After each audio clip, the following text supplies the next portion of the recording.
স্বাগত জানাচ্ছি বিরতিহীন রাত ৯টায় বাংলাদেশে। আপনাদের সাথে আছি আমি মাহমুদা মৌমিতা। শিরোনাম বলছিলাম, এবার জানিয়ে দেব। 10 দিনে করোনা সংক্রমণ বেড়েছে 5 ভাগ, শনাক্তের হার ছাড়ালো 15%। স্বাস্থ্যবিধি মানতে সরকারের কঠোর ব্যবস্থা।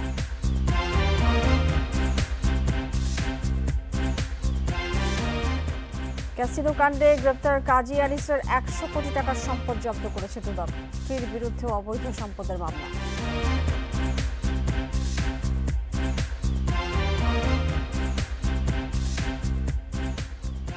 এবং প্রধানমন্ত্রীর নির্দেশনার পরও আলোর মুখ দেখেনি ঢাকার 5 খাল খনন প্রকল্প। পরস্পরের উপর দায় চাপাচ্ছে সরকারি সংস্থা।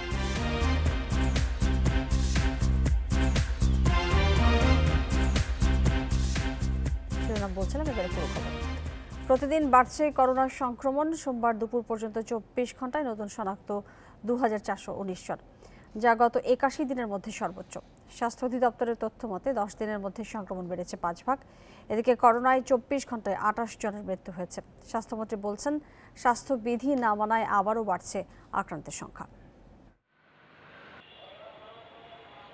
আসছে শীতকাল, একটু একটু করে কমছে তাপমাত্রা। এখনই ভয়ঙ্কর গতিতে হানা দিচ্ছে করোনা ভাইরাস। বাড়ছে রোগী, বাড়ছে মৃত্যুও। ঢাকা শিশু হাসপাতালে অক্টোবরের তুলনায় নভেম্বরে কোভিড রোগী বেড়েছে 4 গুণ। অক্টোবরের তৃতীয় সপ্তাহে সেখানে 6 জন ভর্তি থাকলেও নভেম্বরের একই সময়ে তা 33। গত মাসে করোনা ইউনিটে সিট খালি থাকলেও এখন ফেরত যাচ্ছেন রোগীরা। আমাদের জন্য সবথেকে বড় চ্যালেঞ্জিং হচ্ছে উপসর্গবিহীন। তো উপসর্গ থাকলে আমরা বাইসের বাচ্চাগুলোকে আইসোলেটেড রাখতে পারি অথবা সাসপেক্টেড যে ওয়ার্ড সেখানে রাখতে পারি। উপসর্গবিহীন রোগীগুলোকে আমরা স্বাভাবিকভাবে রেখে দিই এবং আমরা দেখছি যে পাশাপাশি বেডগুলোতে এই সংক্রমণের হারটা বেশি। তো গত 24 ঘন্টায় 16,059 নমুনা পরীক্ষায় করোনা শনাক্ত হয়েছে 2,419 জনের। শনাক্তের হার 15.06 ভাগ। 10 দিন আগেও এই হার ছিল 10.78, অর্থাৎ 10 দিনেই সংক্রমণ বেড়েছে 5 ভাগ। গত এক সপ্তাহ ধরেই করোনা সংক্রমণ গড়ে 2000-এর বেশি। এটা বাড়ছে সেটা সত্যি, কিন্তু এটা যেভাবে যেটার জন্য আমরা চিন্তা করছিলাম যে বাড়বে, সেটার জন্য আমরা চিন্তা করছিলাম যে শীতের সময় বাড়বে। তার কারণ হলো যদিও আমাদের দেশের শীত বিদেশের মতো শীত নয়, তারপর একটু হিউমিডিটিটা কমে এবং যখনই হিউমিডিটিটা কমে তখনই কিন্তু একটু হলো ভাইরাসগুলো একটু বেশি বিস্তার ঘটে। দেশে করোনায় প্রথম মৃত্যু 18 মার্চ। এই সংখ্যা এখন 6,416। সবশেষ 24 ঘন্টায় মারা গেছে 28 জন। স্বাস্থ্যমন্ত্রী বলছেন, স্বাস্থ্যবিধি না মানলে পরিস্থিতি নিয়ন্ত্রণ কঠিন হবে। সব দিকেই আমরা মোটামুটি ভালো আছি, আমরা ভালো রাখতে চাই। সেটা সকলে মিলে কাজ করলে এটা সম্ভব হবে। করোনা বেড়ে গেলে পরে এটা কিন্তু সম্ভব হবে না। আমরা একটু বেখেয়ালি হয়ে গেছি, আমাদের চলাফেরাটা একটু বেখেয়ালি হয়ে গেছে। আমরা মাস্ক সেইভাবে পরছি না এবং সামাজিক দূরত্ব বজায় রাখছি না। দেশে এখন পর্যন্ত 4.5 লাখ মানুষের দেহে করোনা সংক্রমণ শনাক্ত হয়েছে। এদের 1,32,000-ই ঢাকায়। জেলা হিসেবে সবচেয়ে বেশি 8,367 রোগী কুমিল্লায়, আর কম শেরপুরে 512 জন। Hasan Misbah, independent news, Dhaka. Corona সংক্রমণ রোধে মাস্ক পরা নিশ্চিতে জরিমানাও কাজ না হলে সরকার আরও কঠোর হবে বলে জানিয়েছেন মন্ত্রিপরিষদ সচিব খন্দকার আনোয়ারুল ইসলাম। সোমবার দুপুরে মন্ত্রিসভার বৈঠক শেষে তিনি এই কথা জানিয়েছেন। এদিকে বৈদেশিক সহায়তার মধ্যে অনুদানের পরিমাণ 84% থেকে কমে মাত্র 3% নেমে আসায় স্বস্তি প্রকাশ করেছে মন্ত্রিসভা। সোমবার সকালে সচিবালয়ে প্রধানমন্ত্রী শেখ হাসিনার সভাপতিত্বে বসে মন্ত্রিসভার বৈঠক। গণভবন থেকে ভিডিও কনফারেন্সে প্রধানমন্ত্রী এবং সচিবালয় থেকে মন্ত্রীরা যোগ দেন বৈঠকে। বৈঠক শেষে সাংবাদিকদের ব্রিফ করেন মন্ত্রিপরিষদ সচিব। জানান, মাস্ক পরা বাধ্যতামূলক করতে সরকার আরও কঠোর হচ্ছে। প্রধানমন্ত্রীর নির্দেশে এ সিদ্ধান্ত নেওয়া হয়েছে বলে জানান তিনি। জরিমানার পরিমাণ 500 টাকা থেকে বাড়িয়ে 5,000 টাকা করার সিদ্ধান্ত নেওয়া হয়েছে বলে জানান মন্ত্রিপরিষদ সচিব। ফাইন করতেছে অল ওভার, কয়েক হাজার লোককে কালকে ফাইন করা হয়েছে সারা দেশে। তো এটা আমরা বলছি যে আরও এক সপ্তাহ দেখতে, যদি ফাইনেও যদি মানুষের ঋণ হয় তাদেরকে আরও মোটিভেশন করো এবং তারপরে আর একটু স্ট্রং পানিশমেন্টে যেতে হবে। হয়তো 1000 টাকা 500 টাকা ফাইন করলো, সেটা 5000 টাকা করে দিল।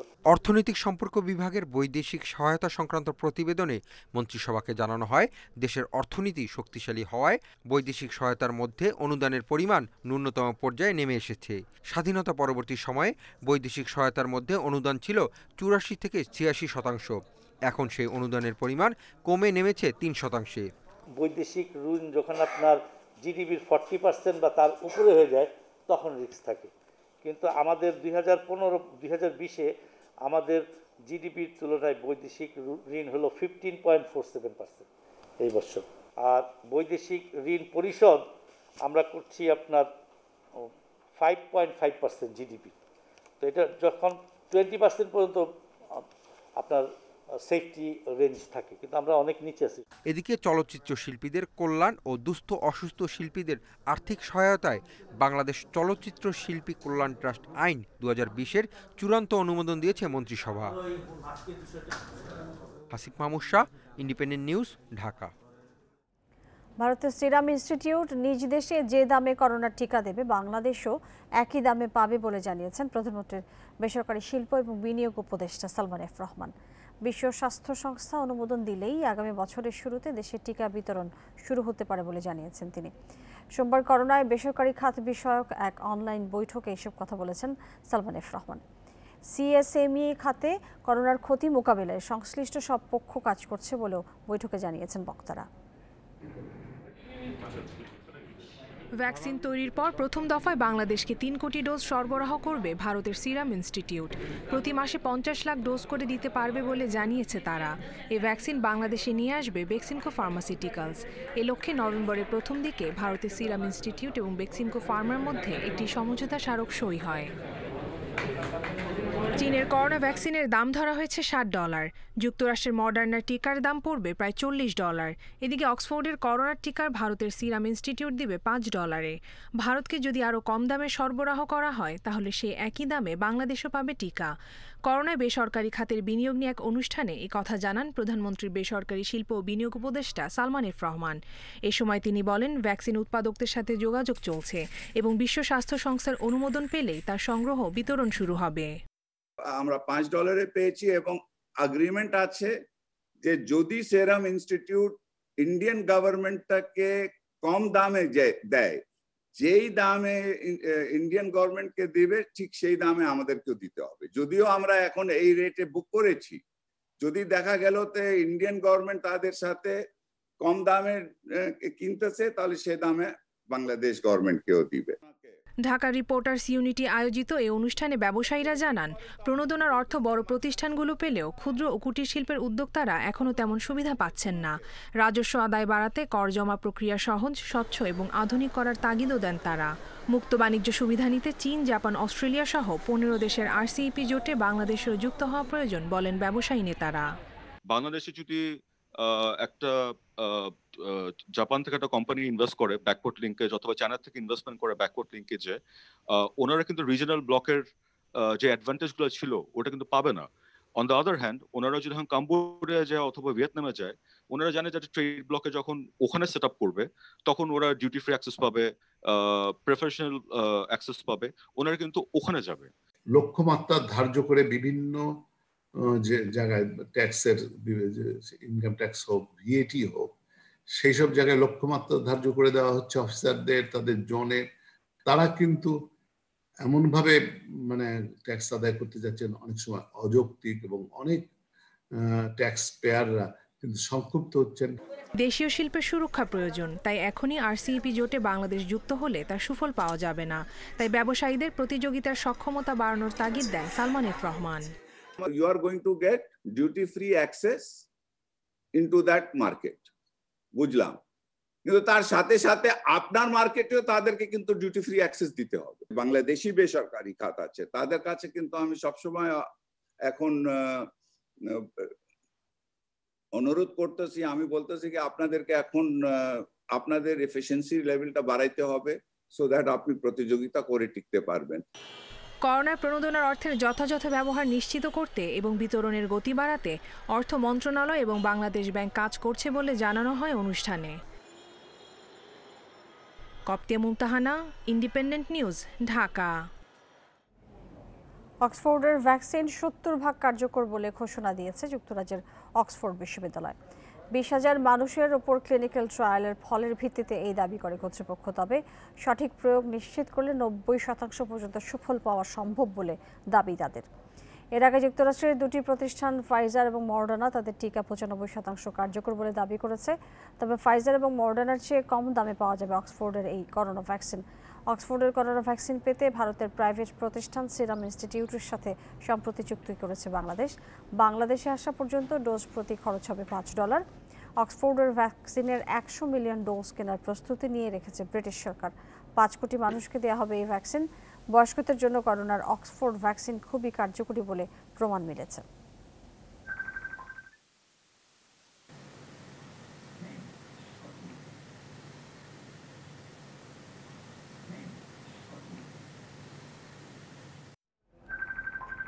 বিশ্বে করোনায় মৃত্যু ছাড়ালো 13,95,000-এর বেশি, শনাক্ত 5,90,00,000-এর বেশি, আর সুস্থ হয়েছে 4,08,000।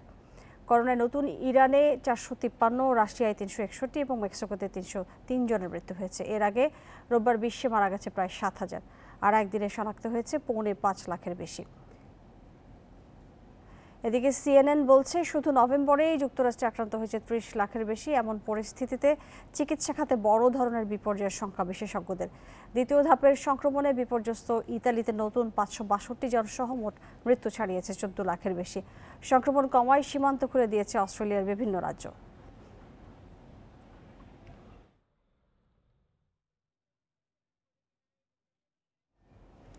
আগামী 11 ডিসেম্বর প্রথম করোনা ভ্যাকসিন পাবেন মার্কিন নাগরিকরা। রোববার CNN-কে দেয়া সাক্ষাৎকারে এই আশ্বাস দিয়েছেন যুক্তরাষ্ট্রের করোনা ভাইরাস ভ্যাকসিন কর্মসূচির প্রধান মানসেফ স্লাউই। এদিকে যুক্তরাষ্ট্রের আগে ফাইজার এবং বায়োএনটেকের ভ্যাকসিনের অনুমোদন দিতে পারে যুক্তরাজ্য। এই জন্য আগামী 1 ডিসেম্বরের মধ্যেই ন্যাশনাল হেলথ সার্ভিসকে প্রস্তুত থাকতে বলেছে ব্রিটিশ সরকার।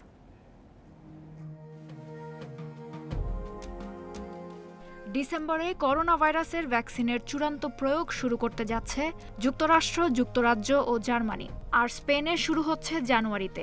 এছাড়াও বিশ্বের উন্নয়নশীল দেশগুলোতে টিকার সুষ্ঠু সরবরাহ নিশ্চিত করতে পরিকল্পনা চলছে বলে জানিয়েছে মার্কিন সংবাদ মাধ্যম দি গার্ডিয়ান। এদিকে চূড়ান্ত অনুমোদনের 24 ঘন্টার মধ্যেই যুক্তরাষ্ট্রের মানুষের কাছে ভ্যাকসিন পৌঁছে দেওয়ার পরিকল্পনা করছে দেশটির সরকার।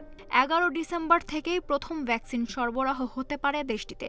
এ বিষয়ে 10 ডিসেম্বর বৈঠকে বসবে যুক্তরাষ্ট্রের ফুড অ্যান্ড ড্রাগ অ্যাডমিনিস্ট্রেশন FDA-এর ভ্যাকসিন উপদেষ্টা কমিটি। আবার যুক্তরাষ্ট্রের আগেই ফাইজার ও বায়োএনটেকের ভ্যাকসিনের অনুমোদন দিতে পারে যুক্তরাজ্য। এজন্য আগামী 1 ডিসেম্বরের মধ্যেই ন্যাশনাল হেলথ সার্ভিসকে প্রস্তুত থাকতে বলা হয়েছে। এরই মধ্যে দেশটি 4 কোটি ডোজ টিকার অর্ডার দিয়েছে। তবে প্রাথমিকভাবে পাওয়া যাবে 1 কোটি ডোজ টিকা, যা দেশটির 50 লাখ মানুষের সুরক্ষার জন্য যথেষ্ট বলে মনে করা হচ্ছে। ইউরোপীয় ইউনিয়নের মধ্যে প্রথম দেশ হিসেবে সম্পূর্ণ টিকাদান কর্মসূচির পরিকল্পনা নিয়েছে স্পেন ও জার্মানি। জানুয়ারিতে টিকা কার্যক্রম শুরুর জন্য 13,000 টিকাদান কেন্দ্র প্রস্তুত করেছে স্পেন। এখন পর্যন্ত যে টিকার অর্ডার দেওয়া হয়েছে তা প্রয়োজনের চেয়ে বেশি বলে জানিয়েছে স্পেন সরকার। জার্মানিও আগামী মাসে করোনা ভ্যাকসিন প্রয়োগের কাজ শুরু করতে পারে। দেশটির স্বাস্থ্যমন্ত্রী জানিয়েছেন এরই মধ্যে 30 কোটি ডোজের বেশি টিকা সরবরাহ নিশ্চিত করেছে জার্মান সরকার। অন্যদিকে উন্নয়নশীল দেশগুলোতে নৌ ও আকাশপথে প্রায় 2 বিলিয়ন করোনা ভ্যাকসিন পাঠানোর প্রস্তুতির কথা জানিয়েছে ইউনিসেফ। সোমবার G20 সামিটে বিশ্ব নেতারা ভ্যাকসিনের সুষ্ঠু বিতরণ নিশ্চিতে প্রতিশ্রুতিবদ্ধ হওয়ার পর এই তথ্য দেয় সংস্থাটি। Lutfa Fauzia, independent news. বিনামূল্যের বই ছাপানোর কাগজ সংকট কাটছেই না, কাজ বন্ধ বেশিরভাগ মুদ্রণ প্রতিষ্ঠানের। এই অবস্থায় বছরের প্রথম দিন বই দেওয়া সম্ভব হবে না বলছে সংশ্লিষ্টরা। NCTB বলছে সংকট কাটাতে প্রয়োজন হলে বিদেশ থেকে শুল্কমুক্ত কাগজ আনার ব্যবস্থা করা হবে।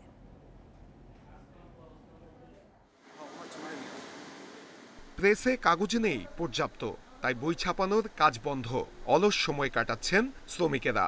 অথচ আগের বছরগুলো এই সময়ে বিনামূল্যে বিতরণের জন্য বই ছাপানোর কাজ ছিল শেষ পর্যায়ে, আর এবছর এখনো পুরোপুরি কাজই শুরু করতে পারছে না মুদ্রণ প্রতিষ্ঠানগুলো। প্রতিষ্ঠানের যে কাজটা যেভাবে করা উচিত ছিল সেখান থেকে আমরা এখন 70 থেকে 80% কাজ করতে পারতেছি না কাগজ সংকটের কারণে। মুদ্রণ মালিকরা বলছেন, আগে চুক্তি করা সত্ত্বেও এখন কাগজ দিচ্ছে না মিলগুলো, কাগজের দাম বাড়িয়েই চলছে তারা। এ অবস্থায় অনেক প্রেসই বই ছাপার কাজ বন্ধ রেখেছে। কিছু পেপার মিল চালু আছে, ওরা যাদের ক্যাপাসিটি আছে তাদের ক্যাপাসিটির বাইরে অনেক বেশি টাকা নিয়ে নিচ্ছে আমাদের লোকজনের কাছে, সময়মতো কাগজ দিচ্ছে না। আমাদেরকে জরুরি ভিত্তিতে কোনো সংকটকালীন এনসিডিবির এনওসি নিয়ে শুধুমাত্র এনসিডিবির নির্ধারিত বইয়ের জন্য যাতে আমরা কাগজ আমদানি করতে পারি সে সুযোগটা তৈরি করে দেওয়া। তবে কাগজের মিলগুলো বলছে যতটা সম্ভব কাগজ সরবরাহ করা হচ্ছে। আমাদের যতটুকু পারতেছি মাল দেওয়ার জন্য চেষ্টা করতেছি, আমাদের চেষ্টা কোনো ত্রুটি নেই, কন্টিনিউ আমরা মাল দিচ্ছি। এদিকে এনসিটিপি বলছে সংকট নিরসনে কাজ চলছে। যদি দেশীয় মিলগুলোর কাছে পর্যাপ্ত ও মানসম্মত কাগজ না পাওয়া যায় তবে শুল্কমুক্তভাবে আমদানির ব্যবস্থা করা হবে। আমরা ইতিমধ্যে তাদেরকে আরও জানিয়েছি যে যদি তারা আমাদের মুদ্রণ কাজের এই কাগজ সরবরাহ যারা চুক্তিবদ্ধ মিলগুলো ছিল তারা যদি কাগজ সরবরাহ না করে তাহলে আমরা এনবিআর এর কাছে সুপারিশ করব শুল্কমুক্তভাবে যেন কাগজ বিদেশ থেকে আমদানি করা যায়। সরকারের সিদ্ধান্ত অনুযায়ী আগামী শিক্ষাবর্ষে বিনামূল্যে বিতরণের জন্য ছাপানো হবে ৩৫ কোটি বই। সংশ্লিষ্টরা বলছেন এই কাগজ সংকট দ্রুত দূর করতে না পারলে বছরের প্রথম দিন কোনোভাবেই শিক্ষার্থীদের হাতে বই তুলে দেওয়া সম্ভব হবে না। তাই এখনই সব মহলকে এই সমস্যা সমাধানে তৎপর হতে হবে, নইলে নতুন বই ছাড়াই শিক্ষার্থীদের আগামী বছর শুরু করতে হবে। নূরে আলম, ইন্ডিপেন্ডেন্ট নিউজ, ঢাকা। 2020-21 শিক্ষাবর্ষে ঢাকা বিশ্ববিদ্যালয়ে প্রথম বর্ষের ভর্তি পরীক্ষা হবে 100 নম্বরের। এর মধ্যে 40 নম্বরের এমসিকিউ এবং 40 নম্বরের বর্ণনামূলক প্রশ্ন থাকবে। আর মাধ্যমিক এবং উচ্চ মাধ্যমিক পরীক্ষার ফলাফলের উপর 10 নম্বর করে থাকবে মোট 20 নম্বর। ঢাকা বিশ্ববিদ্যালয় উপাচার্য অধ্যাপক আখতারুজ্জামানের সভাপতিত্বে ভর্তি কমিটির এক সভায় সোমবার এই সিদ্ধান্ত নেওয়া হয়েছে। করোনা পরিস্থিতিতে শিক্ষার্থীদের সুবিধা অসুবিধা বিবেচনায় এবং জনসমাগম কমাতে এবারের ভর্তি পরীক্ষা ঢাকা বিশ্ববিদ্যালয় ক্যাম্পাস ছাড়াও প্রতিটি বিভাগীয় শহরে অনুষ্ঠিত হবে। তবে ভর্তির আবেদন প্রক্রিয়া এবং পরীক্ষার সময় এখনও নির্ধারিত হয়নি। এ বিষয়ে সিদ্ধান্ত হলে তা পরবর্তীতে অবহিত করা হবে বলে এক সংবাদ বিজ্ঞপ্তিতে জানিয়েছে বিশ্ববিদ্যালয় কর্তৃপক্ষ।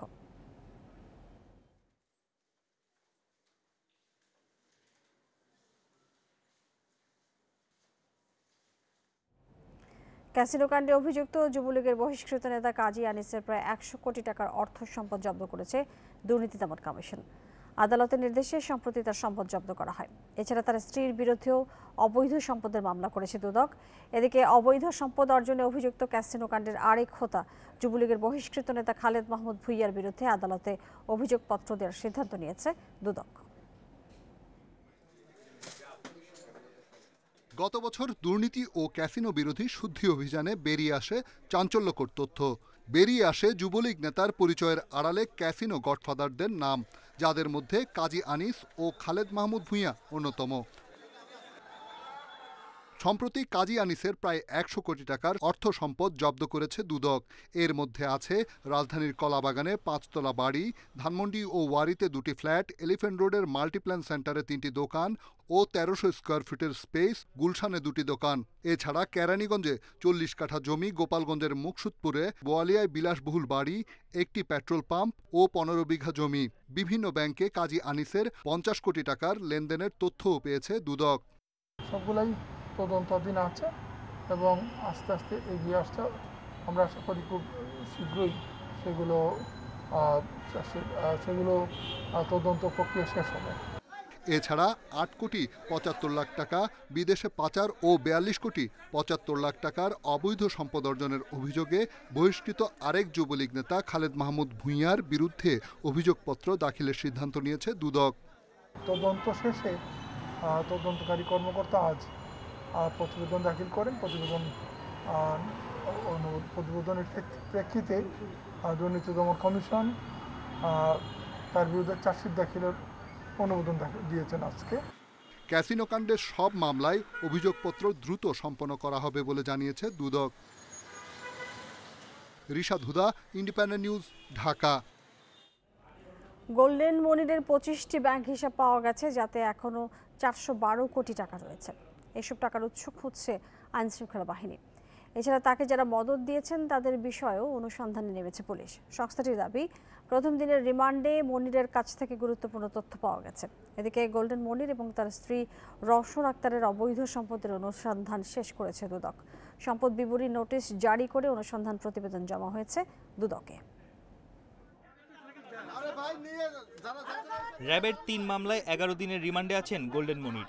প্রথম দিনের জিজ্ঞাসাবাদে জমি দখলের বিষয়টি অনেকটাই স্বীকার করেছেন পুলিশের কাছে। পুলিশ জানিয়েছে, জিজ্ঞাসাবাদে মদতদাতা ও সিন্ডিকেটের বিষয়েও তথ্য দিয়েছে মনির। এ নিয়ে আরও খোঁজ শুরু হয়েছে।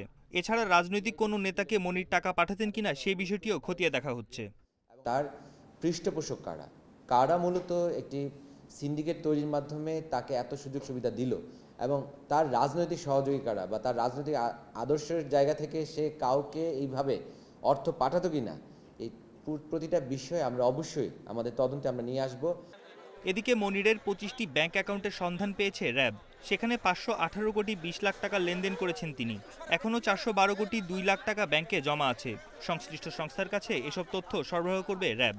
সব মিলিয়ে বিভিন্ন পর্যায়ে যেটা কি বলা হয়ে থাকে ব্যাংক লোন, এবং সব মিলিয়ে আমরা দেখেছি তার স্থাবর অস্থাবর সম্পত্তির পরিমাণ কয়েক হাজার 1050 কোটি টাকার উপর। 2018-19 অর্থবছরে গোল্ডেন মনির যে আয়কর রিটার্ন জমা দিয়েছেন তাতে অসন্তুষ্ট রাজস্ব বিভাগও। বন ইবনে কামাল, ইন্ডিপেন্ডেন্ট নিউজ, ঢাকা। সম্পদের হিসাব বিবরণী দাখিল না করায় দুর্নীতি দমন কমিশনের করা মামলায় খালাস পেয়েছেন ঢাকার প্রয়াত মেয়র সাদেক হোসেন খোকার ছেলে ইশরাক হোসেন। সোমবার দুপুরে ঢাকা বিশেষ জজ আদালতের বিচারক শেখ নাজমুল আলম এই রায় দিয়েছেন। এ রায়কে যুগান্তকারী উল্লেখ করে ইশরাক হোসেন বলেন, এতে প্রমাণ হলো দেশে এখনও ন্যায় বিচার আছে। বিচার বিভাগের উপর আস্থা রাখা যায় বলে মনে করেন তিনি। 2008 সালের 1 সেপ্টেম্বর ইশরাক হোসেনের নিজের এবং তার উপর নির্ভরশীল ব্যক্তিদের সম্পদের বিবরণী দাখিলের নোটিশ দেয় দুদক। পরে নোটিশটি জারি করতে তার বাসভবনে যান কনস্টেবল তালেব, কিন্তু ইশরাক সেখানে না থাকায় নোটিশটি বাড়ির সামনে ঝুলিয়ে দেওয়া হয়। কিন্তু দুদকের দেওয়া 7 কার্যদিবসের মধ্যে ইশরাক হোসেন সম্পদের হিসাব নির্ধারিত ফর্মে দাখিল করেননি। ওই ঘটনায় 2010 সালে রাজধানীর রমনা থানায় তার বিরুদ্ধে মামলা করেন দুদক। মামলায় 8 সাক্ষীর মধ্যে 6 জনের জবানবন্দি নেয় আদালত। গত 11 নভেম্বর রায় ঘোষণার জন্য 23 নভেম্বর দিন ধার্য করে আদালত।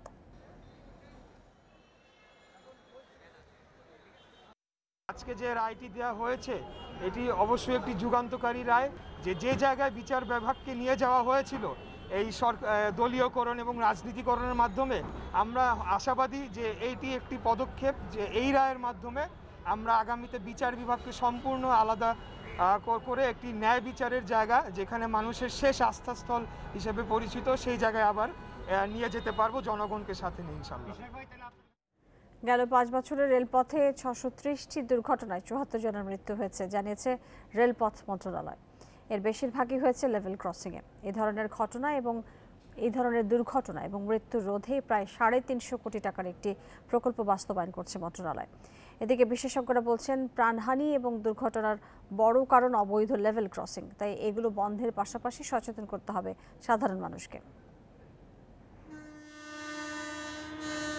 রেলওয়ে আইন অনুযায়ী রেলপথের দুপাশে 10 ফুট করে এলাকায় জনসাধারণের চলাচল সম্পূর্ণ নিষিদ্ধ।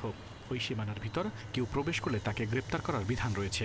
আর দুর্ঘটনায় রেল লাইনে কাটা পড়ে কেউ মারা গেলে তা অপমৃত্যু হিসাবে গণ্য হয়। জনসচেতনতার অভাবে ট্রেনে কাটা পড়ে মৃত্যু ঘটছে প্রতিনিয়তই। তবে সবচেয়ে বেশি প্রাণহানি ঘটছে লেভেল ক্রসিংয়ে বিভিন্ন যানবাহনের সাথে ট্রেনের সংঘর্ষে। এ ধরনের মৃত্যু দুর্ঘটনা রোধে 650টি লেভেল ক্রসিং গেট আধুনিকায়ন, ফ্লাইওভার নির্মাণ, 1800 গেটম্যান নিয়োগ দেওয়া সহ নানা কর্মকাণ্ডে প্রায় 350 কোটি টাকার প্রকল্প বাস্তবায়ন শুরু করেছে রেলপথ মন্ত্রণালয়। এতে দুর্ঘটনা রোধের পাশাপাশি আধুনিক হবে রেল যোগাযোগ। 650 গেটকে আমরা আধুনিক করতেছি, যেগুলো অটোমেটিক করবে, অপারেট করবে। এই যে পদ্মা লিঙ্ক, যেটা যশোর পর্যন্ত 172 কিলোমিটার, এইখানে যত রেল ক্রসিং পড়বে সেটা হয় আন্ডারপাস হবে, না ওভারপাস হবে। দেশে প্রায় 1300 বৈধ লেভেল ক্রসিং এর পাশাপাশি রয়েছে 1200-রও বেশি অবৈধ ক্রসিং, অথচ গেটম্যান রয়েছে মাত্র 700। বিশ্লেষক ও দুর্ঘটনা গবেষকরা বলছেন রেলপথে প্রাণহানি রোধ করতে দেশের সব অবৈধ লেভেল ক্রসিং বন্ধ করে দিতে হবে। আর যেসব ক্রসিং বাজার সহ ব্যস্ত এলাকা অবস্থিত সেখানে প্রয়োজনীয় লোকবল দিয়ে গেট নিয়ন্ত্রণ করতে হবে সঠিকভাবে। যেসব রাস্তাগুলো তৈরি করা হয়েছে সেই রাস্তাগুলো অবৈধ লেভেল ক্রসিংয়ে যথাযথভাবে তৈরি করা হয়নি। এগুলো রেললাইনের উপরে যত উঁচু রাস্তাটি সেরকম উঁচু নয়।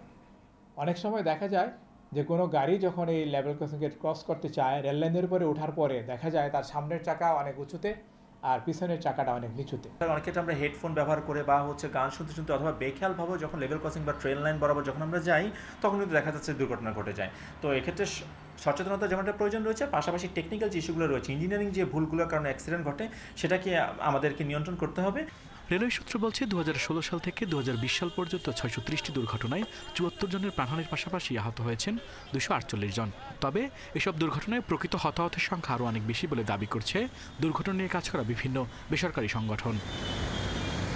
আল আমিন হোসেন, ইন্ডিপেন্ডেন্ট নিউজ, ঢাকা। রাজধানীর বুড়িগঙ্গার তীরে সোয়ারীঘাট এলাকায় আরও 150টি অবৈধ স্থাপনা উচ্ছেদ করেছে বাংলাদেশ অভ্যন্তরীণ নৌ পরিবহন কর্তৃপক্ষ BIWTA। সোমবার বেলা 11টা থেকে দ্বিতীয় দিনের এই অভিযান শুরু হয়। উদ্ধার হয় প্রায় 1.5 একর জমি।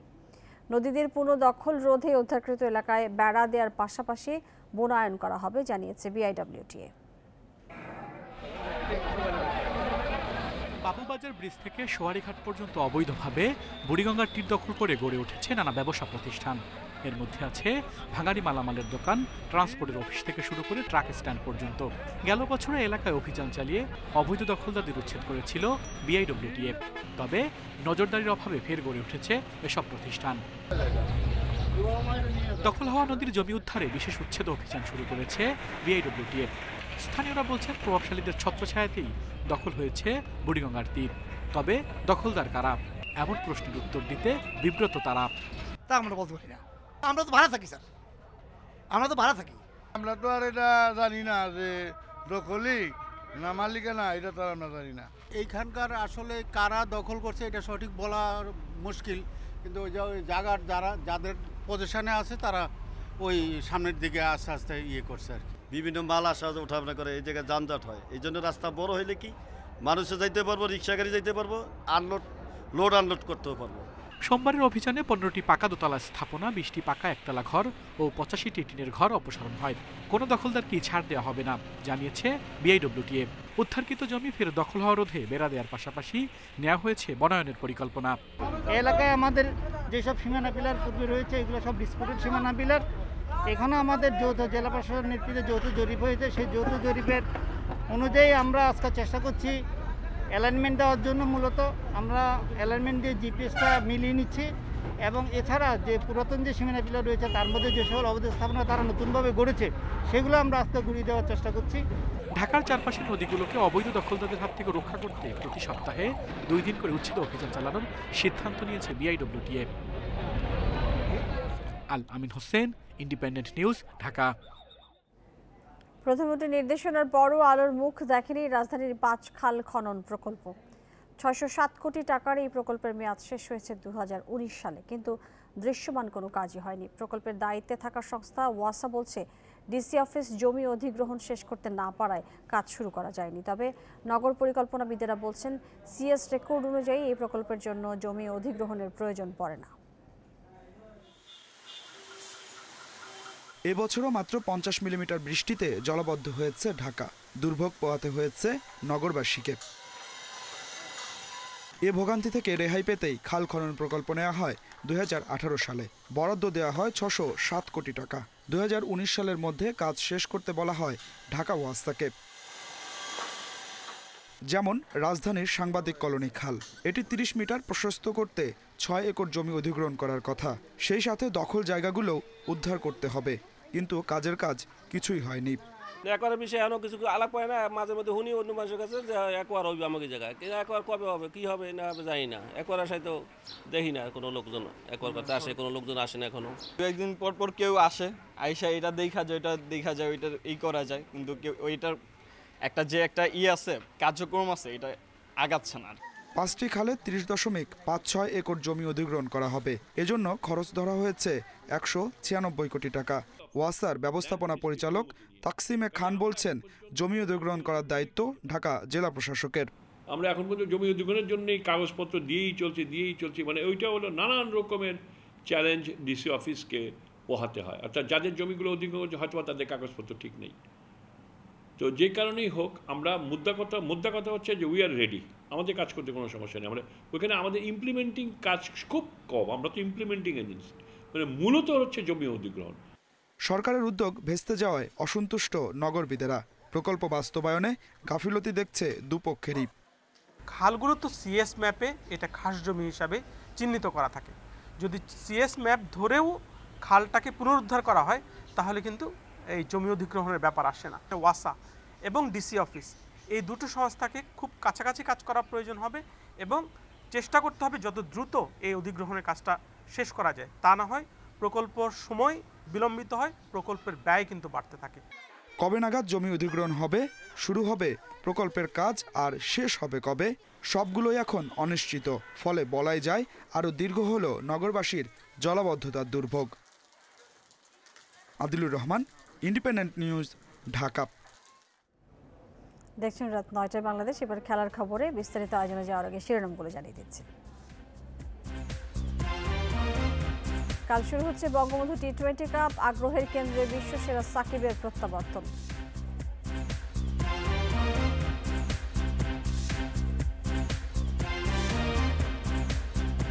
এবং শ্রদ্ধার ভালোবাসায় সিক্ত ফুটবল কিংবদন্তি বাদল রায়, ভক্ত অনুরাগের অশ্রুসিক্ত বিদায়।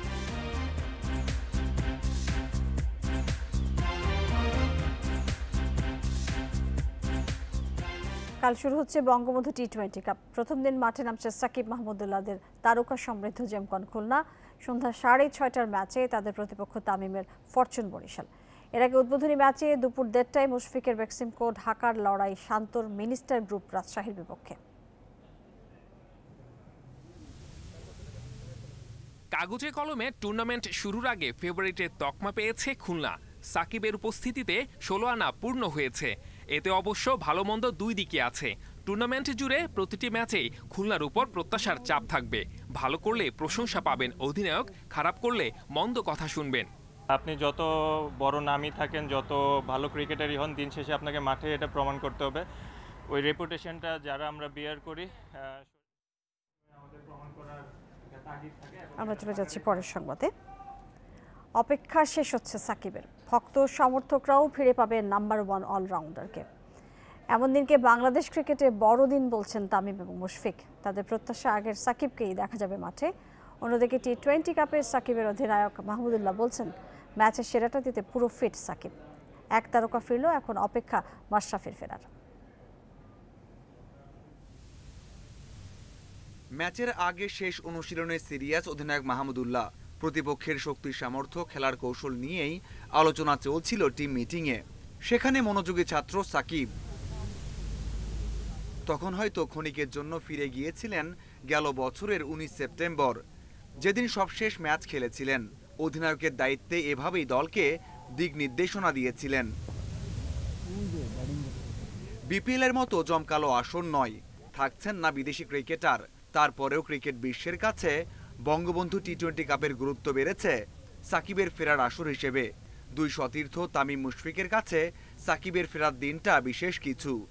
ওর জন্য বড় দিন, বাংলাদেশ ক্রিকেটের জন্য একটা ইম্পর্টেন্ট দিন, বিকজ ওর ক্যালিবারের প্লেয়ার ফেরত আসতেছে। আই এম শিওর ওর ফ্যান্সরা will be waiting for to see him. World ক্রিকেটই ওয়েট করছে যে সে আমাদের নাম্বার 1 অলরাউন্ডার এবং আমাদের নাম্বার 1 প্লেয়ার, এবং আমরা অনেক মিস করেছি এবং আমরা রিয়েলি লাকি। আশা করছি আমাদের সাথে যেন ও ছাড়া আর অন্য সবার সাথে ভালো খেলে। নিষেধাজ্ঞা কাটিয়ে ফেরার পর সাকিবকে কাছে থেকে সবচেয়ে বেশি দেখেছেন মাহমুদুল্লাহ। অনুশীলন করেছেন একসাথে। সাকিবের ম্যাচ ফিটনেস নিয়ে তাই তো কোনো সন্দেহ নেই অধিনায়কের। পরিকল্পনার বিশেষ অংশ জুড়েই থাকছেন বিশ্বসেরা অলরাউন্ডার। সাকিবের যে ক্যালিবার বা ক্যাপাবিলিটি, আমার মনে হয় না যে ওটার কোনো প্রশ্ন থাকবে ওর অ্যাচিভমেন্ট বা ওর পারফরমেন্সের ক্ষেত্রে। তো আমি বিশ্বাস করি যে ও ফার্স্ট ম্যাচে ও নিজেকে মেলে ধরতে পারবে। অপেক্ষা এখন মাশরাফির ফেরার। দিনে দিনে অবস্থার উন্নতি হচ্ছে। রিয়াবের সাথে ফিটনেস ফিরে পাওয়ার কাজ শুরু করেছেন। ডিসেম্বরের শুরুর দিকে বল হাতে নেবেন, ফলে টি-20 কাপে ম্যাচকে দেখার সুযোগ থেকেই যাচ্ছে। এই টুর্নামেন্টের পার্সপেক্টিভে বললে সেক্ষেত্রে লাস্টের 2 থেকে 3টা ম্যাচ হয়তো বা ও কাভার আপ করতে পারবে ইন গ্রুপ স্টেজ। হ্যাঁ, let's see, but at this point of view, at this মোমেন্টে এটা বলা খুবই টাফ। মাশরাফি ফিরতে পারলে টি-20 আসর জমবে পঞ্চপাণ্ডবের উপস্থিতিতে। Mazharul Islam, independent news. শেষ হলো বাংলাদেশ ফুটবলের একটি রঙিন অধ্যায়। নানাবিধ রোগে ভোগার পর শেষ পর্যন্ত ক্যান্সারের কাছে হার মেনে রোববার শেষ নিঃশ্বাস ত্যাগ করেছেন কিংবদন্তি ফুটবলার বাদল রায়। তার ক্লাব মোহামেডান এবং বঙ্গবন্ধু স্টেডিয়ামে ফুটবল সংশ্লিষ্টদের পাশাপাশি সর্বস্তরের মানুষ শ্রদ্ধা জানানোর পর সবুজবাগে হয় শেষকৃত্য। যে ক্লাব তাকে নায়ক থেকে মহানায়ক বানিয়েছে, সেই মোহামেডানে শেষবারের মতো এলেন বাদল রায়। পুরো ক্যারিয়ারে এক ক্লাবে খেলার বিরল রেকর্ড যার, তাকে শেষ শ্রদ্ধা জানাতে উপস্থিত ক্লাব সংশ্লিষ্ট সবাই। ফুটবল সংশ্লিষ্টদের পাশাপাশি সাধারণ মানুষেরও ঢল ছিল সেখানে। উনি চেয়েছিলেন বাংলাদেশের রেটিংকে, ফুটবলের রেটিংটাকে হাই করতে। উনি চেয়েছিলেন তরুণ প্রজন্মকে উদ্বুদ্ধ করে এখানে খেলোয়াড় বের করে নিয়ে আসতে। টিম স্পিরিট, সেটি টিম স্পিরিট হিসেবে সবসময় প্লেয়ারদেরকে উৎসাহ দিয়ে আসছে। অভিমান থাকায় ফুটবল ফেডারেশন প্রাঙ্গণে নিজের মরদেহ নিতে মানা করেছিলেন বাদল রায়, যে কারণে বাফুফের পাশ ঘেঁষে তার মরদেহ নিয়ে যাওয়া হয় বঙ্গবন্ধু জাতীয় স্টেডিয়ামে। এই মাঠ তাকে অনেক দিয়েছে। ফুটবলের চরণভূমিও শেষ শ্রদ্ধা জানালো কিংবদন্তিকে। সর্বস্তরের মানুষের ভালোবাসা সিক্ত হলেন বাদল রায়। প্রধানমন্ত্রী শেখ হাসিনার পক্ষ থেকেও মরদেহে ফুলেল শ্রদ্ধা জানানো হয়। বাফুফে কর্মকর্তারা উপস্থিত থেকে সাবেক সহসভাপতিকে বিদায় জানালেও সভাপতি কাজী সালাউদ্দিনের দেখা মেলেনি। সম্পর্কের তিক্ততাই দূরে রেখেছে দুজনকে। এখানে শ্রদ্ধা জানান ঢাকা দক্ষিণের মেয়রও। ফুটবলের যে ঐতিহ্য ছিল, সেই ঐতিহ্যের ধারক ছিলেন, বাহক ছিলেন। তার সেই স্বপ্নকে বাস্তবায়নের লক্ষ্যে আমরা যেন সকলে সম্মিলিতভাবে কাজ করি।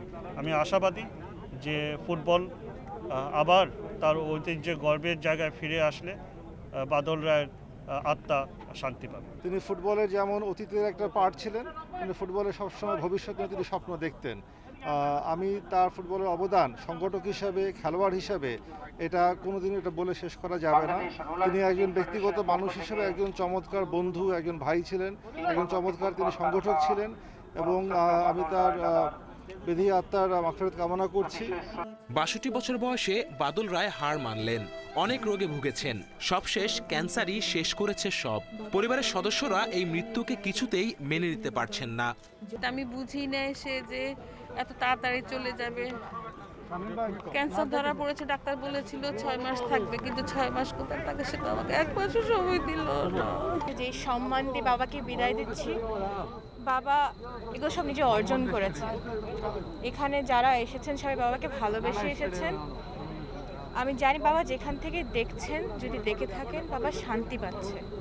শেষকৃত্যের জন্য এরপর মরদেহবাহী গাড়ি ছোটে সবুজবাগের উদ্দেশ্যে। সেখানেই কেটেছে তার রাজনৈতিক জীবন। প্রিয় নেতাকে শেষবারের দেখার অপেক্ষায় ভিড় করেন ভক্ত অনুরাগীরা। শেষ হয় বাংলাদেশ ফুটবলের একটি উজ্জ্বল অধ্যায়। Kamrul Hasnat, independent news, Dhaka. আর এই ছিল খেলার খবরে, আরো যা থাকছে।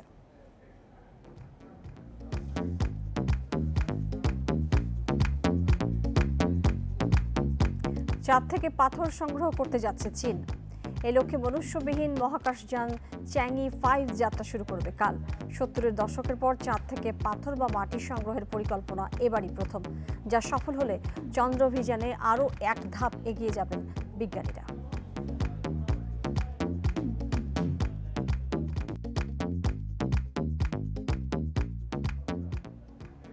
আর এই নিয়ে প্রতিবেদন থাকছে সংবাদের শেষ অংশে। চলে যাচ্ছি পরের খবরে। করোনার কারণে কেউ হারিয়েছেন চাকরি, আবার অনেকের কমেছে আয়। এতে বাড়ছে অতি দারিদ্র্যের হার।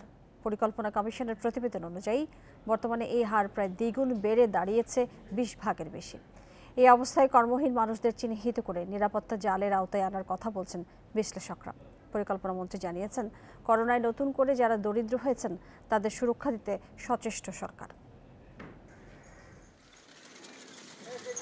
দীর্ঘ 15 বছর ধরে করাইল বস্তিতে ফল বিক্রি করে আসছেন সুলাইমান হোসেন। মৌসুমি ফলের ব্যবসা দিয়ে ভালোভাবেই চলছিল 5 জনের সংসার। করোনায় বিক্রি কমে যাওয়ায় উপার্জন নেমেছে অর্ধেকেরও বেশি। তাই খরচ চালাতে না পেরে গ্রামে পরিবার পাঠাতে বাধ্য হয়েছেন তিনি। করোনার আগে ব্যবসা বাণিজ্য যাই করতাম না করতাম, মাসে আমাদের একটা হাজিরা ছিল, কিন্তু করোনা আসার পর থেকে দেখা যাইতেছে যে আমরা 200-300 টাকা উঠাইতে আমাদের সমস্যা হইতেছে। তাছাড়া পরিবার নিয়ে চলতে বেশি একটা সুবিধা মনে হইতেছে না, পুঁজিটাই উঠানি যাইতেছে না। করাইল বস্তিতেই 4 জনের সংসার ছিল সুফিয়া বেগমের। গৃহকর্মীর কাজ করে চলছিল তার সংসার। তবে করোনায় কাজ না থাকায় তিনিও পরিবারের সদস্যদের পাঠিয়েছেন গ্রামের বাড়িতে। আগে 3টা কাজ করছি, রান্নার কাজই করছি। এখন একটা কাজ আছে, আপাতত বাদ হয়ে গেছে। ম্যাডামরা নিতেছে না, ওরা মনে করেন ভয় পায়। করোনার ধাক্কা খুব জোরে সোরেই লেগেছে নিম্ন আয়ের এসব মানুষের মধ্যে। কেউ হারিয়েছেন কাজ, কারো বা ব্যবসা নেমে এসেছে 20 ভাগে। এভাবে জীবন বাঁচানোই এখন চ্যালেঞ্জ হয়ে দাঁড়িয়েছে। বেসরকারি গবেষণা সংস্থা পিপিআরসি বলছে, করোনায় কাজ হারিয়ে শহরের কর্মজীবী মানুষের আয় কমেছে 80 ভাগ। এর ফলে যারা দারিদ্র্য সীমার উপরে ছিলেন তারাও বর্তমানে এ সীমার নিচে চলে এসেছেন। করোনার ধাক্কায় নতুন দরিদ্র হয়ে গেছে, এদের প্রয়োজনগুলো একটু ভিন্নভাবে চিন্তা করা দরকার। পেশা ভিত্তিক আমাদেরকে চিন্তা করতে হবে। তো সেই জন্য এখন খুব বেশি প্রয়োজন আমাদের এই আক্রান্ত জনগোষ্ঠীর পরিসংখ্যানগত অবস্থাটা আরো ভালো করে বোঝা দরকার। পরিকল্পনা কমিশনের প্রতিবেদন অনুযায়ী করোনায় অতি দারিদ্র্যের হার 20.5% আর দারিদ্র্যের হার বেড়ে হয়েছে 29%। আর পিপিআরসি ও বিআইজিডির জুন মাসের এক যৌথ গবেষণায় বলা হয়, দারিদ্র্য বেড়ে 43% হয়েছে। সকল ক্ষেত্রে কিন্তু কাজের যে কাজগুলো বন্ধ হয়ে গিয়েছিল কোভিডের শুরুর দিকে, সেগুলো ফিরে আসছে। 50 লাখ পরিবার, মানে 2 কোটি মানুষ, ওই যে নগদ 2,500 করে দেওয়া হলো, এই সকল করেই আমরা এনাদেরকে ইকোনমিতে ফিরে আনার চেষ্টা করছি। এছাড়া শহর ও গ্রামে যারা নতুন করে দরিদ্র হয়েছেন তাদেরকেও সামাজিক সুরক্ষার আওতায় আনার পরামর্শ বিশ্লেষকদের। Sohel Rana, independent news, Dhaka. বিমান বাংলাদেশ এয়ারলাইন্সের বহরে কাল যুক্ত হচ্ছে নতুন -8-400 উড়োজাহাজ। প্রধানমন্ত্রী শেখ হাসিনা এর নাম দিয়েছেন ধ্রুবতারা। এতে আছে ভাইরাস ধ্বংসকারী হেপা ফিল্টার প্রযুক্তি, যা যাত্রীদের মধ্যে করোনা ভাইরাস সংক্রমণ প্রতিরোধে সহায়তা করবে। অভ্যন্তরীণ এবং ভারত ব্যাংককের মতো স্বল্প দূরত্বের আন্তর্জাতিক রুটে চলবে ধ্রুবতারা। কানাডার এয়ারক্রাফট নির্মাণ প্রতিষ্ঠান ডি হ্যাভিল্যান্ডের তৈরি -8-400 উড়োজাহাজ যুক্ত হতে যাচ্ছে বিমান বাংলাদেশ এয়ারলাইন্সের বহরে। মঙ্গলবার দুপুর 3টায় এটি পৌঁছবে শাহজালাল আন্তর্জাতিক বিমানবন্দরে। বাংলাদেশ ও কানাডা সরকারের মধ্যে G2G ভিত্তিতে কেনা 3টি উড়োজাহাজের প্রথমটি ধ্রুবতারা, বাকি দুটি আসবে জানুয়ারি ও ফেব্রুয়ারিতে। এটি বাংলাদেশের প্রথম বিমান যাতে ব্যবহার হয়েছে হেপা ফিল্টার প্রযুক্তি, যা মাত্র 4 মিনিটেই ব্যাকটেরিয়া, ভাইরাস সহ অন্যান্য জীবাণু ধ্বংস করে উড়োজাহাজের ভেতরের বাতাস সম্পূর্ণ বিশুদ্ধ করতে সক্ষম। এই হেপা ফিল্টারিংয়ের কারণে 4 মিনিটের মধ্যে আপনার ভেতরের বাতাসটাকে বিশুদ্ধ করে ফেলে। এই জন্য কোনো ব্যাকটেরিয়া বা অন্য কোনো সমস্যা এখানে হয় না। যাত্রীরা এটাতে খুবই কমফোর্টেবল এবং আজকাল এই যে কোভিডকালীন সময়ে এটি অনেক নিরাপদ আমরা মনে করছি। নতুন উড়োজাহাজটিতে আসন সংখ্যা 74টি, চলবে অভ্যন্তরীণ ও স্বল্প দূরত্বের আন্তর্জাতিক রুটগুলোতে। এই ছোট এয়ারক্রাফটগুলো দেখা যাচ্ছে 2-3 ঘন্টার বেশি উঠতে পারে না। অভ্যন্তরে তো অবশ্যই চালাবো, এর বাইরেও আমাদের যে স্বল্প দূরত্বের যে আন্তর্জাতিক রুটগুলো আছে সেখানেও আমরা চালাবো, যেমন কলকাতা, দিল্লি, চেন্নাই, এমনকি এই পরিকল্পনায় আছে যে আমরা ব্যাংককেও আমরা চালাতে পারি। এভিয়েশন বিশেষজ্ঞরা বলছেন, করোনাকালে বিমানে যাত্রী সংখ্যা কমেছে, তাই লোকসান ঠেকাতে কার্যকর ভূমিকা রাখবে ছোট আকারের এই উড়োজাহাজগুলো। করোনার সময় সারা বিশ্বে যে এভিয়েশনের ধস নেমেছে, এই ধসের সময় এই ছোট ছোট এয়ারক্রাফটগুলো অনেক কার্যকর ভূমিকা রাখতে পারবে, বিশেষ করে ডোমেস্টিকে এবং রিজিওনাল রুটগুলোতে। সো আমি মনে করি যে -8-এর যে সংযুক্ত হওয়াটা এটা একটা ভালো লক্ষণ। নতুন -8টি যুক্ত হলে বিমান বাংলাদেশের মোট উড়োজাহাজের সংখ্যা দাঁড়াবে 19। এর মধ্যে 14টি নিজস্ব এবং 5টি ভাড়ায় আনা। Adilur Rahman, independent news, Dhaka. চাঁদ থেকে পাথর সংগ্রহ করতে প্রস্তুত চীন। মঙ্গলবার মনুষ্যবিহীন মহাকাশযান চ্যাংই 5 পাঠাবে তারা। 70-এর দশকের পর চাঁদ থেকে পাথর বা মাটি সংগ্রহের পরিকল্পনা এবারই প্রথম। এটি সফল হলে চাঁদের উৎপত্তি এবং গঠন বুঝতে আরও এক ধাপ এগিয়ে যাবেন বিজ্ঞানীরা। চীনের রোবট চালিত মহাকাশযান চ্যাংই 4 চাঁদে পাঠানো হয় 2019 সালের 3রা জানুয়ারি। সেটি অবতরণ করে চাঁদের বুকের সবচেয়ে বড় ও গভীর খাত দক্ষিণ মেরুর 8 কেন বেসিনে। এর মধ্য দিয়ে চাঁদের পাথর ও মাটি সংগ্রহের পথে যাত্রা শুরু হয়েছিল চীনের। সে ধারাবাহিকতায় লং মার্চ 5 রকেটে মঙ্গলবার উৎক্ষেপণ হচ্ছে মহাকাশযান চ্যাংই 5। এর নামকরণ করা হয়েছে প্রাচীন চীনা দেবীর নামে। প্রথমবারের মতো চাঁদের অদেখা অংশ ওশেন অফ স্টর্মস থেকে পাথর সংগ্রহ করতে যাবে এটি। চাঁদের কক্ষপথে চ্যাংই 5 প্রবেশের পর দুটি রোবোটিক যান অবতরণ করবে চন্দ্রপৃষ্ঠে।